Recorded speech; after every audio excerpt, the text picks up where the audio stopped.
Assalamualaikum dan salam sejahtera. Saya Aishka Mikael, wartawan cilik TVPSS JJTV melaporkan dari Majlis Penyerahan Sumbangan Peranti Tablet oleh FGV Holdings melalui Yayasan Didik yang sedang berlangsung di Top Point Jumping Center.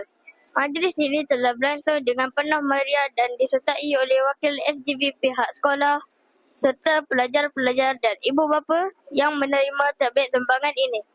Inisiatif ini bertujuan membantu pelajar dalam meningkatkan akses kepada pembelajaran digital.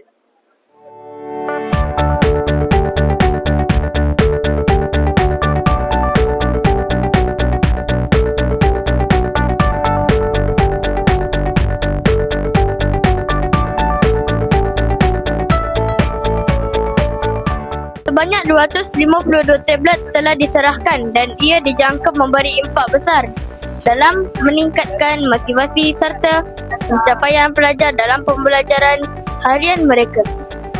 Mari kita dengarkan pandangan daripada beberapa penerima dan individu terlibat mengenai hasrat dan harapan mereka terhadap sumbangan ini. Assalamualaikum dan tahniah kerana terpilih menerima tablet daripada FGV. Boleh awak kongsikan perasaan awak hari ini? Waalaikumsalam. Saya sangat gembira kerana mendapat tablet ini. Ia juga boleh memudahkan saya untuk mencari maklumat kerja sekolah. Apakah harapan Puan Guru Besar terhadap penerima sumbangan ini?